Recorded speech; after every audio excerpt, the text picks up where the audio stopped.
Bonjour à tous, bienvenue pour ce nouveau tuto vidéo sur Bubbleplan. Je vous invite aujourd'hui à découvrir un tuto qui est plutôt une mise à jour d'un des tableaux de bord principaux en termes de pilotage macro de Bubbleplan. Il s'agit du portefeuille de projet.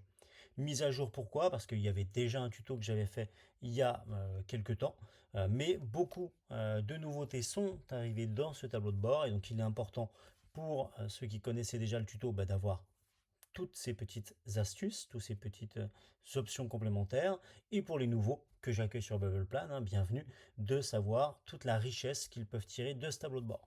Alors ce tableau de bord, comme tous les tableaux de bord, premièrement, va avoir une zone de filtre qu'on va redétailler ensemble, là-haut, une capacité tout simplement d'enregistrer ces filtres pour ne pas les reprogrammer à chaque fois, et une capacité d'export.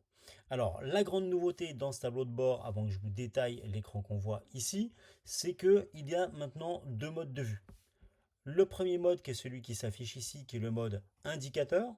On a donc tous les KPI autour des projets de manière synthétique qui appartiennent à la fiche projet.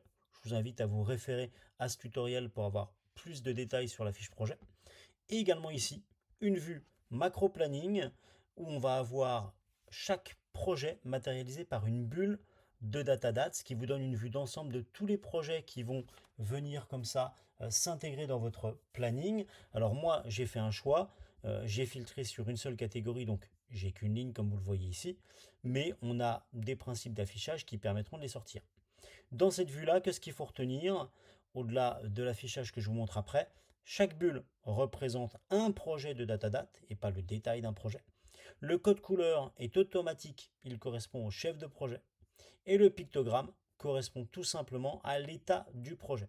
Pour ce qui est des éléments qu'il y a dedans, ça fait partie du filtre d'affichage. Je peux donc complètement décider de ce que je veux voir dedans.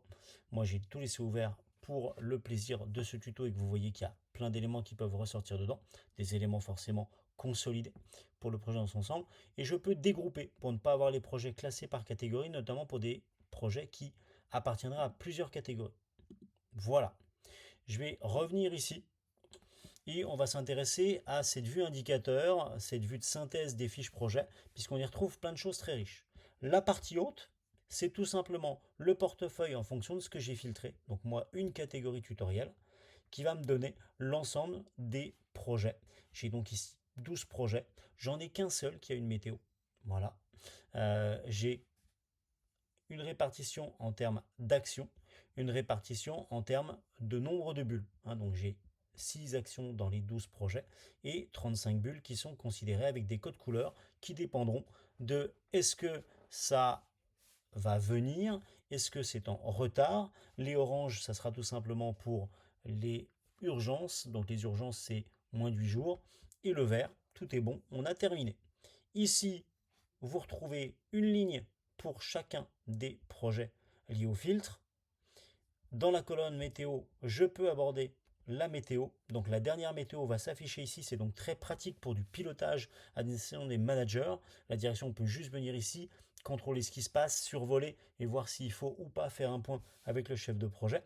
Et potentiellement, je vais aussi pouvoir accéder directement à la fiche projet dans son ensemble pour la modéliser, changer des choses, voir des détails. Ça, je vous laisserai aller voir dans la fiche projet le tuto spécifique pour voir ce qu'il en est. Je retrouve le nom de mon projet, les catégories, mais également le chef de projet, la date de dernière activité, la durée du projet, ou encore la date d'échéance de fin.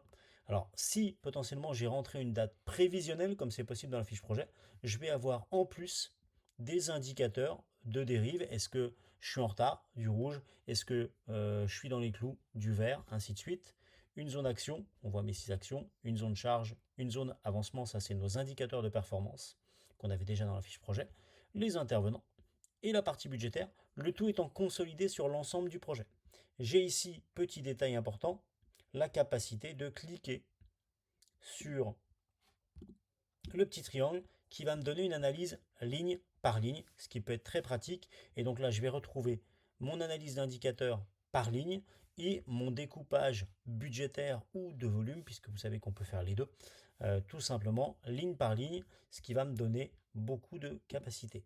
Pour finir, on va s'intéresser donc aux différentes options qu'on retrouve là-haut, aux différents filtres. On a déjà vu les deux modes, mais on va pouvoir bien entendu trier ces colonnes pour pas forcément tout afficher selon les besoins. On va pouvoir filtrer les projets selon des logiques de période en rentrant des dates de début, des dates de fin. On va également pouvoir trier pour n'avoir que les projets de certains chefs de projet. Ou encore, ici, venir non seulement choisir les projets, alors vous pouvez rentrer un nom, hein, comme on le voit ici, j'ai le curseur qui clignote, mais on va aussi pouvoir venir le faire tout simplement en triant directement par catégorie, ce que j'ai fait juste avant pour le tutoriel. Petit détail ici, inclure les archivés, vous allez pouvoir intégrer dans votre analyse tous les projets que vous avez archivés qui n'apparaissent pas d'habitude. Et ici, vous ferez une mise à jour, notamment quand vous travaillez avec plusieurs onglets sur BubblePlan. Il est important d'actualiser vos projets sur les tableaux de bord pour être sûr que tout soit pris en compte. Si je clique sur le nom, je rebascule vers le projet. Si je clique sur la météo projet, ici j'arrive à la fiche projet. Vous l'avez compris, on a une vue d'ensemble du portefeuille de tous les projets qu'on veut analyser et une vue qui est surtout macro. Après, il faudra rentrer dans le détail, mais ça va être très très pratique. Voilà ce qu'il faut retenir. Alors attention, pour ceux qui sont dans des versions business ou enterprise, il y a une logique de statut projet. Je vous invite à vous référer au tutoriel qui est adapté.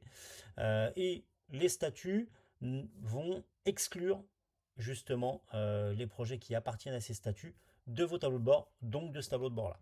J'espère que toutes mes informations vous auront été utiles. L'équipe reste à votre disposition et je vous retrouve très très bientôt pour un nouveau tuto. Je vous souhaite une très bonne journée. Au revoir.